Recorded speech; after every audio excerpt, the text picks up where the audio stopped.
जय हिंद साथियों, मैं अली स्वागत करता हूं आपका फिर से आपके अपने YouTube channel short trick bye Ali sir में।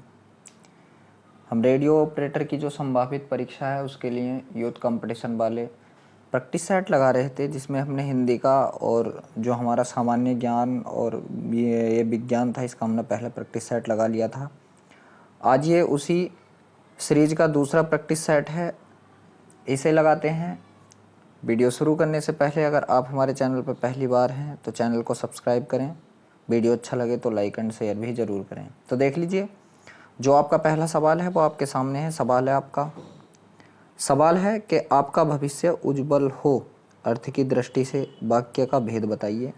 प्रश्नवाचक वाक्य है, निषेधवाचक वाक्य है, इच्छावाचक वाक्य है या आज्ञावाचक वाक्य है, यहाँ से आपको बताना है। तो देख लीजिए क्या होगा ये वाक्य आपका। ठीक है, तो जिस वाक्य में किसी प्रकार की इच्छा या शुभकामनाओं का बोध होता है वो आपके कौन होते हैं? इच्छावाचक वाक्य होते हैं। तो इसका ऑप्शन नंबर सी जो है वो बिल्कुल सही है। देख लीजिए, प्रश्नवाचक वाक्य क्या होते हैं आपके, जिसमें प्रश्न पूछा जाए वो आपका क्या होता है? प्रश्नवाचक वाक्य होते हैं। ठीक है, और जिस वाक्य में आज्ञा दी जाए, जैसे एक गिलास पानी लाओ, मैं यहाँ से कह रहा हूँ, ठीक है, तो ये क्या होंगे? आपके आज्ञा सूचक होंगे। निषेध सूचक की अगर बात की जाए तो जिस वाक्य में किसी बात के न होने का बोध हो उसे निषेधवाचक वाक्य कहते हैं, जैसे तुम बाजार नहीं गए। ठीक है, तो यहाँ से क्या, यहाँ से आपका ऑप्शन नंबर सी बिल्कुल सही है। अगला सवाल है आपका कि निम्न में से कौन सा वाक्य कृतवाच्य है? ठीक है, देख लीजिए, वाच्य तीन प्रकार के होते हैं, कृतवाच्य, क्रमवाच्य और भाववाच्य। ठीक है, कृतवाच्य, क्रमवाच्य और भाववाच्य। तो जो आपका कृतवाच्य होता है उसका पता कैसे चलता है? ठीक है, तो इसमें क्या होता है आप बताओगे। इसमें कर्ता की प्रधानता होती है जो आपका कृतवाच्य होता है। और एक बात और ध्यान रखना कि जब हम अगर कर्ता चेंज करते हैं तो उसकी क्रिया भी चेंज होती है। ठीक है, क्रिया किसके अनुसार चेंज होगी? तो आप बताओगे अगर कर्ता के अनुसार क्रिया चेंज हो, ठीक है, तो क्या होगा हमारा? कृतवाच्य होगा। और कर्म के अनुसार क्रिया चेंज हो तो क्रमवाच्य होगा। और भाव के अनुसार अगर क्रिया चेंज हो तो आप बताओगे वहाँ पर भाववाच्य होगा। तो देख लीजिए, पढ़ लीजिए यहाँ से क्या है कि अध्यापक द्वारा विद्यार्थियों को पीटा गया। ठीक है, दूसरा है अध्यापक ने विद्यार्थियों को पढ़ाया। ठीक है, अध्यापक ने विद्यार्थियों को पाठ पढ़वाया। तो अध्यापक द्वारा विद्यार्थियों से पाठ पढ़ा गया। ठीक है, तो यहाँ से देख लीजिए, जो आपका अगर बात की जाए कि किस ऑप्शन में होगा, ठीक है, तो यहाँ आप बताओगे किसकी प्रधानता यहाँ से आपको दिख रही है। ठीक है, इस वाक्य में तो देख लीजिए, ये जो आपका वाक्य है, जो वाक्य ऑप्शन नंबर बी में है वो बिल्कुल सही है। क्या है? तो आप बताओगे कि अध्यापक ने विद्यार्थियों को पाठ पढ़ाया। अगला तीसरा सवाल है आपका, ल और स का उच्चारण किस स्थान से होता है? तो आप बताओगे ल और स का उच्चारण किस स्थान से होता है? तो जब आप हिंदी पढ़ रहे थे हमारे अनुसार, ठीक है, तो उसमें था कि जब ऋषि लास्ट में कैसा हो गया था? आप बताओगे कि ऋषि कैसा हो गया था? लाश जैसा हो गया था। कैसा हो गया था? लाश जैसा। तो इसमें से जो था आपका, अगर लाश जैसे की बात की जाए तो लाश जैसा हो गया था। ठीक है, ये न हटाइए यहाँ से, लाश जैसा हो गया था। ठीक, तो इसमें देखोगे आप ये ल और स किस में आ रहे थे? आप बताओगे, देख लीजिए, किसका विवाह तो पहुंचा था आपका किसमें? कंठ में। विवाह के बाद जो आपका क्या था? यश पहुंचा था किसमें? तालु में। और ऋषि पहुंचा था मूर्धन्य में। और लाश जैसा पहुंचा था आपका किसमें? तो आप बताओगे मूर्धन्य के बाद था दंत्य। ठीक है, तो यहाँ पर देख लीजिए, ऑप्शन नंबर बी जो है वो बिल्कुल सही है। तीसरे सवाल का आंसर जो है आपके का ऑप्शन नंबर बी बिल्कुल सही है, लाश जैसा। ठीक है, तो ये ल और स किसके हैं? तो आप बताओगे दंत्य के हैं। अब देख लीजिए, जो आपका चौथे नंबर का सवाल है चौथा आपका, के दिए गए विकल्पों में से रिक्त स्थान के लिए सही विकल्प बताइए। आदि कवि ने संस्कृत में रामायण की रचना की। वाल्मीकि, वाल्मीकि, वाल्मीकि और वाल्मीकि। देख लीजिए, वाल्मीकि ने ही संस्कृत में रामायण की रचना की थी।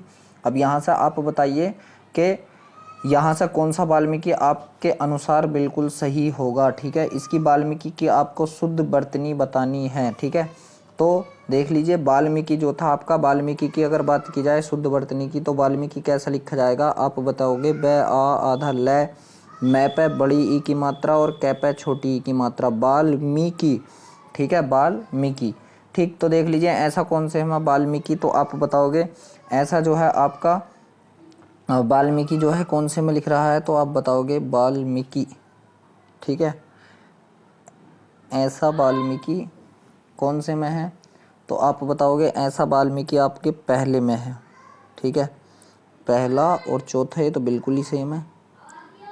ठीक है, ये तो बिल्कुल ही वाल है, मैं ई कई वाल है मी की, तो देख लीजिए पहला चौथा बिल्कुल सही है, तो यहाँ से आप ऑप्शन नंबर ए लगा लीजिए। वैसे आपका चौथा भी बिल्कुल सेम है। ठीक है, अगर ऐसा देख लीजिए आपको परीक्षा में देखने मिल जाए तो आप जो पहला है उसे ही वरीयता देंगे। ठीक है, अब अगला सवाल देखिए आपका क्या है कि स्वरों का उच्चारण।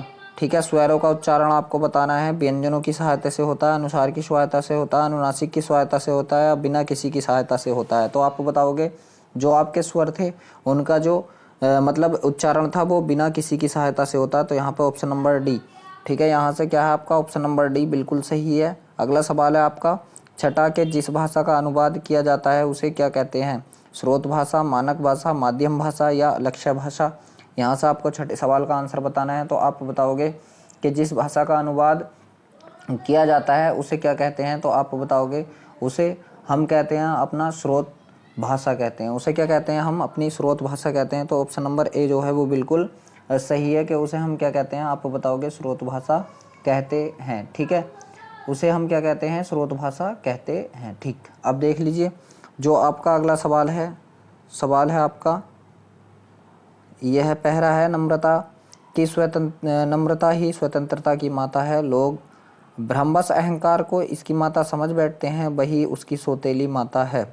कौन, तो आप बताओगे कि नम्रता ही स्वतंत्रता की माता है। लोग भ्रमवश अहंकार को इसकी माता समझ बैठते हैं, और अहंकार जो है ये क्या है, तो आप बताओगे ये स्वतंत्रता की सौतेली माता है, जो उसका सत्यानाश करती है, चाहे वह संबंध ठीक हो या न हो। पर इस बात को सब लोग मानते हैं कि आत्म संस्कार के लिए थोड़ी बहुत मानसिक स्वतंत्रता आवश्यक है, चाहे उस स्वतंत्रता में अभिमान और नम्रता दोनों का मेल हो, और चाहे वह नम्रता ही से उत्पन्न हो। यह बात निश्चित है, जो मनुष्य मर्यादापूर्ण जीवन व्यतीत करना चाहता है उसके लिए वह गुण अनिवार्य है। अपठित गद्यांश के आधार पर बताएं। सातवां सवाल है, स्वतंत्रता की माता कौन है, आप बताओगे सबसे शुरू में यह है कि नम्रता ही स्वतंत्रता की माता है, तो यहाँ से ऑप्शन नंबर बी बिल्कुल सही है। नम्रता है कौन, स्वतंत्रता की माता।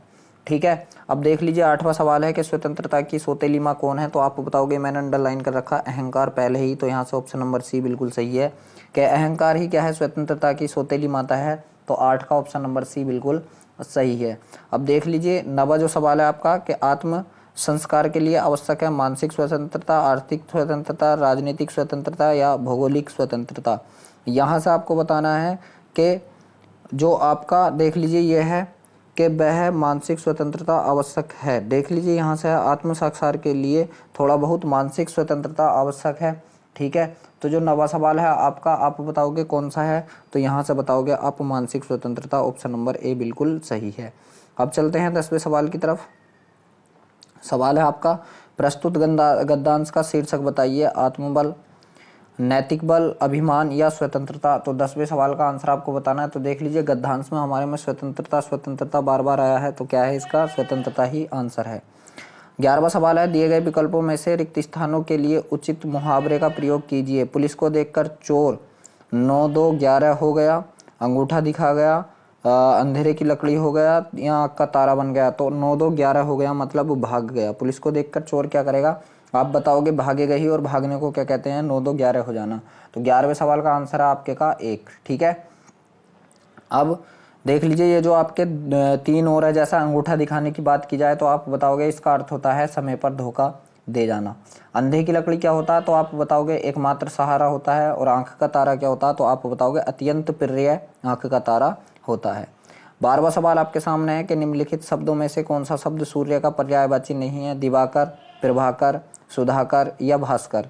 यहाँ से आपको 12वें सवाल का आंसर बताना है। तो देख लीजिए आप यहाँ से देखोगे तो जो आपका दिवाकर है ये भी सूर्य का पर्यायवाची, प्रभाकर भी सूर्य का पर्यायवाची और भास्कर भी सूर्य का पर्यायवाची है। मगर ये जो आपका सुधाकर है ये किसका है, तो आप बताओगे ये चंद्रमा का पर्यायवाची है आपका सुधाकर। ठीक है, तो इस वजह से ऑप्शन नंबर सी जो है आपका बिल्कुल सही है। उसने पूछा था कौन नहीं है। दिए गए विकल्पों में से अमृत का विलोम शब्द ज्ञात कीजिए। तो देख लीजिए अमृत, यहाँ से आप बताओगे अमृत का सीधा सीधा आपको ऑप्शन नंबर सी देख रहा है कि अमृत का क्या होता है, आप बताओगे विष होता है। तो 13वें सवाल का आंसर क्या है आपके का, आप बताओगे क्या है यहाँ से विष है, क्योंकि देख लीजिए सुधा की बात की जाए तो सुधा भी क्या है आपका मतलब अमृत का ही पर्यायवाची है। भय किसका है, तो आप बताओगे डर का है। और जलज की बात की जाए तो आप वो सॉरी यहाँ से पर्यायवाची की बात चल लीजिए, तो भय का क्या होगा, आप बताओगे साहस होगा, साहस। ठीक है, और सुधा का क्या होगा, तो मतलब सुधा अमृत का विलोम विष। ठीक है, और सुधा जो है अमृत का पर्यायवाची है। ठीक है, और जलज क्या है, तो आप बताओगे जलज कमल का पर्यायवाची है। अब देख लीजिए जो आपका अगला 14 नंबर का सवाल है वो आपके सामने है। सवाल है आपका 14वां, श्री रामचरितमानस की रचना किस कवि ने की थी, कबीरदास ने, सूरदास ने, तुलसीदास ने या मीराबाई ने। तो 14वें सवाल का आंसर आपको बताना है। तो देख लीजिए जो श्री रामचरितमानस था इसकी रचना किसने की थी, आप बताओगे तुलसीदास ने की थी। 15वां सवाल है आपका कि माता पिता दोनों प्रसन्न थे, इस वाक्य में माता पिता के मध्य कौन सा विराम चिन्ह लगेगा, तो आप बताओगे योजक चिन्ह लगेगा, जो आपका तत्पुरुष उसमें सॉरी द्वंद्व समास में आता है योजक चिन्ह। ठीक है, तो आप बताओगे ऑप्शन नंबर सी, जो और का बोध कराता है, माता और पिता। ठीक है, तो कौन सा कराता है आपका, आप बताओगे योजक चिन्ह कराता है। ठीक है, तो 15वें सवाल का जो आंसर आपके का कौन सा है, आप बताओगे योजक चिन्ह होता है। बात की जाए जो आपका पहला ऑप्शन है कि अल्पविराम क्या होता है, तो अल्पविराम वह होता है, ठीक है, इस तरीके से एक छोटा सा विराम लगा, सॉरी ज़्यादा बड़ा लग गया, इस तरीके से एक छोटा सा विराम लगा हुआ होता है अल्पविराम। ठीक है, और अर्धविराम की बात की जाए इस अल्पविराम के ऊपर एक बिंदावल लगा हुआ होता है, और निर्देशक चिन्ह की बात की जाए तो इस तरीके से एक लाइन खींची हुई होती है। ठीक है, अब देख लीजिए जो आपका 16 नंबर का सवाल है कि हिंदी को भारत की राजभाषा कब बनाया गया, तो आप बताओगे कि हिंदी को भारत की राजभाषा कब बनाया गया। ये देख लीजिए जो आपके ऑप्शन है वो आपके सामने स्क्रीन पर हैं। तो आप बताओगे जो हमारा हिंदी दिवस है वो कब मनाया गया है, तो आप बताओगे वो मनाया गया था हमारा 14 सितंबर 1949 को। ठीक है, तो ऑप्शन नंबर सी इसका क्या है, बिल्कुल सही है। उस दिन से ही हम हिंदी को क्या मानते हैं, अपनी राजभाषा के रूप में मनाते हैं, जो हिंदी दिवस है। ठीक है, हिंदी दिवस जो मनाते हैं हम 14 सितंबर को इसलिए ही मनाते हैं। ठीक है, क्या है कि 14 सितंबर 1949 को भारतीय संविधान ने हिंदी को क्या किया था, आप बताओगे राजभाषा का दर्जा प्रदान किया था। अब देख लीजिए जो आपका 17वां सवाल है कि निम्नलिखित शब्दों में से कौन सा शब्द समुद्र का पर्यायवाची है। ठीक है, रत्नाकर, मधुकर, नरपति या आपका दिनकर। तो आप बताओगे कि कौन सा है, तो यहाँ से देख लीजिए ऑप्शन नंबर जो ए है रत्नाकर, वो आपका क्या है, तो आप बताओगे समुद्र का पर्यायवाची है। ठीक है, क्या है, समुद्र का पर्यायवाची है। ठीक, चलिए अब देख लीजिए जो आपका अगला सवाल है 18 नंबर का, वो आपके सामने स्क्रीन पर है कि संधि के कितने भेद होते हैं। संधि के कितने भेद होते हैं, तो आप बताओगे कि संधि के 3 भेद होते हैं। कौन कौन से, आप बताओगे स्वर संधि, ठीक है, व्यंजन संधि, और एक होती है आपकी विसर्ग संधि। क्या होती है आपकी, विसर्ग संधि होती है। अगर यहाँ से पार्टों की बात की जाए तो स्वर संधि के 5 पार्ट होते हैं और इनके नहीं होते। ठीक है, तो यही आपकी संधियाँ होती हैं। तो मोस्टली संधि कितनी प्रकार की, आप बताओगे 3 प्रकार की होती है। ठीक है, चलिए जो अगला 19 नंबर का सवाल है वो देख लीजिए अब। तो 19वां सवाल है आपका कि प्रतिध्वनि में कौन सा उपसर्ग है। तो उपसर्ग क्या होता है, एक शब्दांश होता है जो वाक्य के शुरू में लगा होता है। देख लीजिए मैं आपको शब्दांश बार बार क्यों बता रहा हूँ, क्योंकि कई बार मैंने प्रैक्टिस सेटों में और पेपरों में फेस किया है कि वो सीधा सीधा ये पूछ लेता है कि उपसर्ग या प्रत्यय क्या होता है। तो क्या होता है, वो शब्दांश होता है। ठीक है, तो प्रतिध्वनि में बताइए आपका कि कौन उपसर्ग है। ठीक है, तो प्रतिध्वनि जो आपका 19वें नंबर का सवाल है उसका आपको उपसर्ग बताना है कि प्रतिध्वनि में कौन सा उपसर्ग है। तो जब आप इसके टुकड़े करोगे तो आप इसका टुकड़ा किस तरीके से करोगे, प्रति प्लस ध्वनि। ठीक है, तो जो अगला वाला पार्ट होता है वो आपका क्या होता है, तो आप बताओगे उपसर्ग। तो ऑप्शन नंबर ए जो है वो बिल्कुल सही है, प्रति प्लस ध्वनि। सवाल नंबर 20 है, कारज किस प्रकार का शब्द है, तत्सम है, अर्ध तत्सम है, तद्भव है या देशज है कारज। ठीक है, तो आपको कारज के बारे में बताना है। तो आप बताओगे कि कारज क्या है, आपका एक अर्ध तत्सम है। ठीक है, अर्ध तत्सम क्या होते हैं, जो संस्कृत से लिए गए होते हैं। ठीक है, जो हमारे संस्कृत से लिए गए होते हैं वो क्या होते हैं, तो आप बताओगे अर्ध तत्सम होते हैं। तो ये क्या है आपका ऑप्शन नंबर बी बिल्कुल सही है 20वें सवाल का। ठीक है, 21वां सवाल है आपका, लड़का कौन सी संज्ञा है, व्यक्तिवाचक, जातिवाचक, भाववाचक या समूहवाचक। तो आपको 21वें सवाल का आंसर बताना है। तो देख लीजिए लड़का क्या है, पूरी लड़का जाति का बोध करा रहा, तो यहाँ से क्या बताओगे आप, जातिवाचक संज्ञा है। लड़का जो है आपका जातिवाचक संज्ञा है। 22वें नंबर का सवाल है कि प्रयोग के आधार पर शब्द कितने प्रकार के हैं, दो प्रकार के, 4 प्रकार के, 6 प्रकार के या 8 प्रकार के। तो आप बताओगे कि जो आपकी बात चल रही है किसके आधार पर, प्रयोग के आधार पर, तो आप बताओगे 2 प्रकार के होते हैं। कौन कौन से, आप बताओगे विकारी और अविकारी। क्या बताओगे आप, विकारी, ठीक है। यहाँ से आप बताओगे एक प्रकार आपने बता दिया विकारी, और एक बताओगे आप अविकारी, ठीक है। तो बताओगे कितने प्रकार के, ऑप्शन नंबर ए बिल्कुल सही है, 2 प्रकार के होते हैं, ठीक है। 2 प्रकार के होते हैं आपके विकारी, ठीक है। अब बात की जाए अगर विकारी या विकारी की बात की जाए तो विकारी कौन होते हैं, आप बताओगे कि विकारी आपके वे शब्द होते हैं, ठीक है, जिन शब्दों के रूप में लिंग, वचन और कारक के कारण परिवर्तन ना हो, परिवर्तन होता रहता है, मतलब जिनका विकार चेंज होता रहता है, ठीक है। लिंग, वचन और कारक के कारण जो परिवर्तित होते रहते हैं वो आपके विकारी शब्द होते हैं, जैसे संज्ञा, सर्वनाम, विशेषण और क्रिया, ठीक है। और अविकारी क्या होते हैं, ठीक है, जो लिंग, वचन और कारक के अनुसार परिवर्तित न हो तो वो क्या होते हैं आपके, आप बताओगे अविकारी होते हैं। जैसे क्या है, क्रिया विशेषण, संबंध बोधक वाक्य, अव्यय, समुच्चय बोधक अव्यय, ठीक है, और विस्मयादि बोधक अव्यय, ये होते हैं आपके, अब बताओगे अविकारी। 23वां सवाल है, अधिसूचना प्रकाशित होती है सरकारी गजट में, सरकारी पत्रिका में, किसी भी पत्रिका में या सामान्य पत्र के रूप में, ठीक है। तो आपको जो आपका 23वें नंबर का सवाल है वो आपको बताना है। तो देख लीजिए सूचना जो होती है वो आपकी सरकारी गजट में प्रकाशित होती है, तो ऑप्शन नंबर ए जो है इसका बिल्कुल सही है, सरकारी गजट में। अब देख लीजिए जो आपका अगला 24वें नंबर का सवाल है वो आपके सामने स्क्रीन पर है। सवाल है आपका 24वां कि निम्नलिखित विकल्पों में से कौन सा शब्द सरल शब्द का विलोम नहीं है। तो देख लीजिए यहाँ से बात की जाए कि कौन सरल शब्द का, तो आप बताओगे निरर्थक। कौन, निरर्थक, क्योंकि कुटिल, वक्र और कठिन ये सरल शब्द के क्या हैं, तो आप बताओगे ये जो हैं आपके सरल शब्द के विलोम शब्द हैं, ठीक है। तो यहाँ से कौन हो जाएगा, आप बताओगे निरर्थक हो जाएगा। अब देख लीजिए जो 25वें नंबर का सवाल है कि रचना के आधार पर वाक्य कितने प्रकार के होते हैं, 2 प्रकार के, 3 प्रकार के, 4 प्रकार के या 5 प्रकार के। तो जो आपको 25वें नंबर का सवाल है वो आपको बताना है कि आपके रचना के आधार पर वाक्य कितने प्रकार के होते हैं। तो आप बताओगे यहाँ से कि आपके अगर रचना की बात की जाए तो रचना के आधार पर कितने प्रकार के होते हैं, आप बताओगे 3 प्रकार के होते हैं। प्रकार कौन कौन से होते हैं, आप बताओगे सरल वाक्य, मिश्र वाक्य और संयुक्त वाक्य।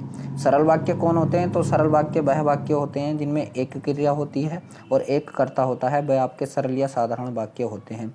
और जिस वाक्य में एक साधारण वाक्य के रूप में अतिरिक्त उसके अधीन कोई दूसरा उपवाक्य हो, मतलब 2 वाक्य अगर आपस में जुड़ जाएं तो क्या होंगे वो आपके, आप बताओगे मिश्र वाक्य। जैसे मैं खाना खा चुका था तब वह आ गया। और संयुक्त वाक्य क्या होता है कि जिस वाक्य में साधारण या मिश्र वाक्य का मेल संयोजक अवयवों द्वारा होता है उसे संयुक्त वाक्य कहते हैं। जैसे मैंने खाना खाया और मेरी भूख मिट गई, ठीक है। तो कितने प्रकार के होते हैं, आप बताओगे 3 प्रकार के। कौन कौन से प्रकार, सरल, मिश्र और संयुक्त वाक्य। अब देख लीजिए जो 26वां सवाल है आपका कि संप्रेक्षण संक्षेपण मूल पाठ से कितने कम शब्दों में लिखना चाहिए, आधे, 1/3, 1/4 या 2/3, ठीक है। तो आप बताओगे कि संप्रेषण कितने से लिखना चाहिए, तो आप बताओगे यहाँ से ऑप्शन नंबर जो बी है वो बिल्कुल सही है, 1/3 पाठ में लिखना चाहिए। कितने में, 1/3 शब्दों में, 1/3 कम शब्दों में लिखना चाहिए। तो 26वें सवाल का आंसर कौन सा, आप बताओगे बी है। 27वां सवाल, जो शब्द पूर्वापर संबंध में किसी भी संज्ञा के बदले आते हैं उनको कहते हैं सर्वनाम, विशेषण, क्रिया या आप बताओगे क्रिया विशेषण। तो देख लीजिए जो 27वां आपका सवाल है उसे हम क्या कहेंगे, तो ये कौन होते हैं, हमारे सर्वनाम होते हैं। जो शब्द संज्ञा के स्थान पर प्रयोग किए जाते हैं वो क्या कहलाते हैं, आप बताओगे सर्वनाम कहलाए जाते हैं। अब बात आ गई 28वें नंबर के सवाल की कि श्रृंगार रस का स्थायी भाव क्या है, रति, क्रोध, हास या विस्मय। तो आप बताओगे जो आपका श्रृंगार रस है उसका जो स्थायी भाव होता है वो क्या होता है, रति होता है। क्रोध की बात की जाए कि क्रोध किसका होता है, तो आप बताओगे रौद्र रस का होता है। और हास्य किसका होता है, आप बताओगे हास्य होता है आपका हास्य रस का। बात की जाए विस्मय की, तो विस्मय किसका होता है, तो आप बताओगे अद्भुत रस का यहाँ से स्थायी भाव होता है। अब देख लीजिए जो आपका 29 नंबर का सवाल है वो आपके सामने है। सवाल है 29वां कि किस वाक्य में संबंध बोधक अव्यय का प्रयोग हुआ है। ऐसा काम मत करो, मैं पीछे आया था, मैं यहाँ काम नहीं करूँगा, मैं काम के पीछे आया था। ठीक है, तो इन चारों वाक्यों में से आपको बताना है कि संबंध बोधक अव्यय किस वाक्य में है। तो जो 29वें नंबर का सवाल है उसका आंसर क्या है आपका, तो आप बताओगे उसका आंसर है ऑप्शन नंबर डी। क्या है कि मैं काम के पीछे आया था। अब देख लीजिए 30 नंबर का सवाल है कि माता पिता द्वारा पुत्र को लिखे गए पत्र में माता पिता द्वारा क्या अभिवादन किया जाना चाहिए। शुभाशीर्वाद, सादर प्रणाम, सादर नमस्कार या प्रणाम। तो माता पिता क्या कहेंगे, बस खाली क्या कहेंगे कि शुभ आशीर्वाद, बेटा हमारा तुम पे क्या है, आशीर्वाद है। जो 30 नंबर का सवाल है वो क्या है, तो आप बताओगे ऑप्शन नंबर ए, क्योंकि माता पिता कभी भी अपने पुत्र को प्रणाम, सादर प्रणाम या सादर नमस्कार नहीं करेंगे। अब देख लीजिए जो 31वें नंबर का सवाल है आपका, सवाल है 31वां के शुद्ध वाक्य बताएं। ऑप्शन ए है 10 अरब यात्री भारत आए, 10 अरब यात्री भारत आ चुके हैं। अरब के 10 यात्री भारत आए, 10 अरब यात्री भारत आएंगे। ठीक है, तो यहाँ से आपको बताना है। तो 31वें नंबर का सवाल देखिए, शुद्धि तो बताना है आपको, तो ऑप्शन नंबर सी है कि अरब के 10 यात्री भारत आए। अरब के 10 अरब यात्री नहीं, अरब के 10 यात्री भारत आए। ठीक है, अब देख लीजिए जो 32वें नंबर का सवाल है कि निम्नलिखित शब्दों में से कौन सा शब्द पुल्लिंग है। संकट, लज्जा, घटना या प्रार्थना। ठीक है, तो आप बताओगे। बात की जाए यहाँ से तो देख लीजिए जो आपका संकट है कि वहाँ संकट पड़ गया, उसे बहुत लज्जा हुई। लज्जा क्या है, हुई, तो लज्जा स्त्रीलिंग। वहाँ कोई घटना घटित हो गई, घटना हो गई, तो ये भी स्त्रीलिंग है। मैंने प्रार्थना की, ऐसा कोई मैंने प्रार्थना करा कोई आ जाएगा, कर ही आ जाएगा। ठीक है, तो ये तीनों क्या हैं, तो आप बताओगे स्त्रीलिंग। तो आपका संकल्प क्या है, यहाँ से पुल्लिंग है। अब देख लीजिए जो आपका 33 नंबर का सवाल है वो आपके सामने स्क्रीन पर है। सवाल है 33वां के निम्नलिखित में से किस शब्द में स्वर व्यंजन संबंधी अशुद्धि नहीं है। आरोग्य, ईसाई, और ये क्या है आपका ऊर्जस्वी या ओतुसुक्य। यहाँ से आपको बताना है कि 34वें नंबर के 33वें नंबर के सवाल में आपके में क्या आंसर होगा। तो आप बताओगे जो 33वें नंबर का सवाल होगा आपका, वो देख लीजिए कौन होगा। तो आप बताओगे कि इसमें जो अशुद्धि है आपकी, तो आप बताओगे किसके अंदर है। तो देख लीजिए यहाँ से जो आपके अंदर यहाँ से जो है ऑप्शन नंबर सी में देखिए, आरोग्य बिल्कुल ठीक है, ईसाई बिल्कुल ठीक है, ओतुसुक्य बिल्कुल ठीक है। तो कौन यहाँ से गलत है, आप बताओगे यहाँ से जो ये आपका 33वें नंबर का ऊर्जस्वी है, ये ही आपका क्या है, तो आप बताओगे अशुद्ध है। ठीक है, ये क्या है आपका अशुद्ध है। अब देख लीजिए रूप के अनुसार क्रिया विशेषण कितने प्रकार के होते हैं, 1 2 3 4। आपको बताना है 34वें नंबर के सवाल का आंसर कि रूप के अनुसार क्रिया विशेषण कितने प्रकार के होते हैं। तो आप बताओगे कि रूप के अनुसार जो आपके क्रिया विशेषण होते हैं वो कितने प्रकार के होते हैं, 3 प्रकार के होते हैं। ठीक है, कितने प्रकार के, 3। ऑप्शन नंबर सी बिल्कुल सही है। कौन कौन से प्रकार, आप बताओगे मूल क्रिया विशेषण। ठीक है, मूल क्रिया विशेषण। ठीक है, तो मूल क्रिया विशेषण क्या होते हैं कि ऐसे क्रिया विशेषण हैं जो दूसरे शब्दों के मेल से नहीं बनते। ठीक है, दूसरों के मेल से नहीं बनते, जैसे ठीक, दूर, अचानक, फिर, नहीं आदि। दूसरे नंबर पर आते हैं आपके यौगिक क्रिया विशेषण। ये क्या होते हैं कि जिनका निर्माण किसी दूसरे शब्दों में प्रत्यय या पद जोड़ने से होता है। तो जैसे देखते हुए, वहाँ पर, जहाँ तक। ठीक है, ऐसे। बाद में तीसरे नंबर पर होता है स्थानीय क्रिया विशेषण। ऐसे क्रिया विशेषण स्थानीय क्रिया विशेषण कहलाते हैं जो बिना रूपांतरण के किसी विशेष स्थान में आते हैं। ठीक है, तो कितने प्रकार के होते हैं, आप बताओगे 3। कौन कौन से, मूल क्रिया विशेषण, यौगिक क्रिया विशेषण और स्थानीय क्रिया विशेषण। अब देख लीजिए जो आपका 35वें नंबर का सवाल है कि अर्थ के अनुसार क्रिया विशेषण कितने प्रकार के होते हैं। अभी तो हमने किसके अनुसार पढ़ा, रूप के अनुसार। अब आ चुका है यहाँ से अर्थ के अनुसार। तो आप बताओगे कि अर्थ के अनुसार जो होते हैं आपके 4 प्रकार के होते हैं। ठीक है, रूप के अनुसार 3 प्रकार के और अर्थ के अनुसार 4 प्रकार के। कौन कौन से होते हैं, तो आप बताओगे स्थानवाचक, कालवाचक, परिमाणवाचक और रीतिवाचक। ठीक है, अब देख लीजिए जो 36वें नंबर का सवाल है आपका कि अंश और अंश शब्द का सही युग्म बताइए। कंघा हिस्सा, कंघा हिस्सा कंघा, कंघा स्त्री या आग हिस्सा। तो आपको 36वें नंबर के सवाल का आंसर बताना है। तो आप बताओगे, देख लीजिए क्या होता है, एक इस वाले अंश के मायने होते हैं हिस्सा, तो हिस्सा कौन से में है, ऑप्शन नंबर बी में पहला है। तो आप बताओगे हिस्सा और कंघा। जो 37वां सवाल है, गोदान के लेखक कौन है, इससे तो मैं मानता हूँ आसान क्वेश्चन कोई है ही ना, मुंशी प्रेमचंद। कौन है आप बताओगे, गोदान के लेखक कौन है, तो आप बताओगे मुंशी प्रेमचंद्र जी हैं। ठीक है, अगला जो सवाल है आपका 37वें नंबर 38वें नंबर का, वो आपके सामने स्क्रीन पर है। सवाल है आपका कि बुंदेली का क्षेत्र है पानीपत, सोनीपत, कुरुक्षेत्र वाला क्षेत्र, झांसी जालौन या दतिया वाला क्षेत्र, आगरा मथुरा या भरतपुर वाला क्षेत्र, जयपुर अजमेर या जोधपुर। तो देख लीजिए बात की जाए अगर बुंदेलखंड की, ठीक है, तो यहाँ से जो आपका 38वें नंबर का सवाल है उसकी अगर बात की जाए बुंदेलखंड की, तो देख लीजिए बुंदेलखंड जो है आपका ये जो आता है हमारे यूपी के अंदर आता है, जो हमारी पश्चिमी यूपी है उसके अंतर्गत आता है, सॉरी जी मतलब पश्चिमी हिंदी के अंतर्गत आता है ये क्षेत्र हमारा। ठीक है, देख लीजिए जयपुर अजमेर ये तो यहाँ कहाँ पहुँच गए हम, राजस्थान में, ये तो है नहीं। ठीक है, पानीपत सोनीपत कुरुक्षेत्र ये भी नहीं है। तो ऑप्शन नंबर बी जो है कि झांसी जालौन और दतिया वाला जो क्षेत्र है ये हमारा, ठीक है, तो यहाँ पर कौन है, तो आप बताओगे बुंदेली क्षेत्र है। यहाँ पर कौन है आप बताओगे, बुंदेली क्षेत्र है। अब देख लीजिए जो आपका 39वें नंबर का सवाल है कि निम्न में से कौन सा संकेतवाचक वाक्य है। यदि वर्षा अच्छी हुई तो फसल भी अच्छी होगी। क्या इस बार अच्छी वर्षा होगी, फसल अच्छी हो तो अच्छा है, वाह क्या अच्छी फसल है। तो आपको 39वें नंबर के सवाल का आंसर बताना है। तो देख लीजिए यहाँ से अगर बात की जाए संकेतवाचक की, तो आप बताओगे कि संकेतवाचक यहाँ से कौन सा होगा, ऑप्शन नंबर ए होगा। यहाँ से संकेत ही तो दिया जाएगा कि यदि वर्षा अच्छी हुई तो फसल भी अच्छी होगी। ठीक है, बात की जाए यहाँ से देख लीजिए जो है आपका जो संभावनाओं पर निर्भर हो, तो वहाँ क्या होगा आप बताओगे संकेतवाचक वाक्य होगा। यहाँ संभावना ही तो है। जो तो आपका दूसरा वाक्य है, क्या इस बार वर्षा अच्छी होगी, तो क्या लग गया, तो ये होगा आपका प्रश्नवाचक वाक्य। ठीक है, फसल अच्छी हुई तो अच्छा है, यहाँ पर आप क्या कर रहे हो, अपनी इच्छा जाहिर कर रहे हो, तो इच्छा वाचक वाक्य होगा। वाह, इसमें तो विस्मयादि बोधक चिन्ह है, तो विस्मयादि बोधक वाक्य आएगा, मतलब ये आपका। अब देख लीजिए 40वें नंबर का सवाल है कि हिंदी का प्रथम समाचार पत्र 1826 ईस्वी में कहाँ से प्रकाशित हुआ, दिल्ली, मुंबई, कलकत्ता या मद्रास। तो यह आपको बताना है। तो देख लीजिए हिंदी का जो पहला आपका समाचार पत्र था वो था आपका उदंत मार्तंड, जो 30 मई 1826 ईस्वी में नवल किशोर इसके संपादक थे जुगल किशोर, मैं नवल किशोर कह गया। ठीक है, तो इसके संपादक कौन थे आप बताओगे, जुगल किशोर थे।